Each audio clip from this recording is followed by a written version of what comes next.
The Justice Department says UCLA broke federal civil rights law, accusing the university of failing to protect Jewish and Israeli students from discrimination, abuse, and harassment on campus since that October 7, 2023 Hamas attack. Joining us now is Erica Sanzi, the Director of Outreach for Defending Education. Good morning to you. Thank you for joining us. Good morning. Now, I was reading through that decision from the Justice Department, and I just pulled one quote from it right here, finding UCLA failed to adequately respond to complaints of severe, pervasive, and objectively offensive harassment and abuse that Jewish and Israeli students face on its campus from October 7th, 2023, and then they have to the present. Now, when you look at the findings from the Justice Department, they say they're going to hold UCLA accountable for this. First of all, what does that look like to even hold UCLA accountable? I know we have money on the table, but what else could we see like changes? So we for sure know that frozen funds are the driving force here. I believe the Department of Justice said it was something like $339 million, but UCLA right now is saying that they've had $584 million frozen in funds. So we all know money talks. That's what gets their attention.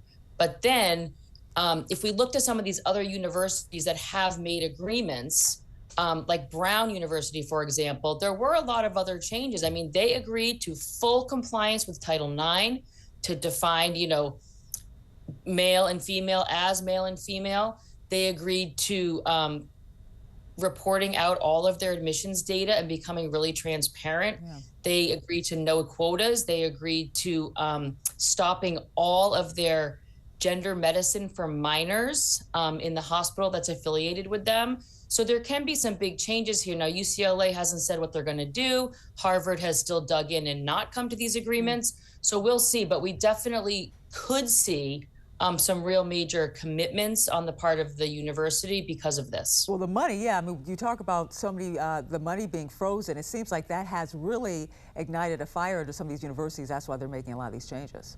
100%. Let's talk about public school enrollment declining. Now, we have been talking about this for years now, but I have these numbers that folks are looking at on the screen right here. FutureEd is reporting between fall of 2019 and fall of 2023, enrollment fell from 50.8 million and 49.5 million, a loss of 1.2 million students, or 2.5% in 5 years. But then you have, on top of all that, you have the National Center for Education, their stats saying that they project enrollment will fall below 47 million by 2031. There was a New York Times article that came out just trying to say, kind of outlining what some of these school districts are trying to do to kind of woo and lure some of these parents back. Do you think consultants was on the table for one thing? Yep. Do you think is it too late, and do you think it's going to work, and what would work? So I definitely feel that for a very long time, public school districts have taken their families for granted, right? It's like, we're the only game in town. We don't have to sell ourselves.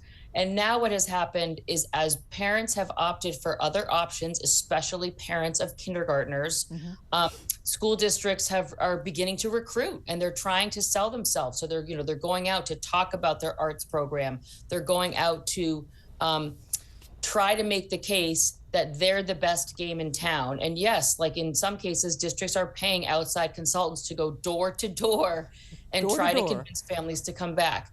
Interestingly, two things have emerged, and that is that the priorities of parents when asked why they left or why they won't come back or why they may come back are academic rigor, which they saw on the decline and they want more of, and safety.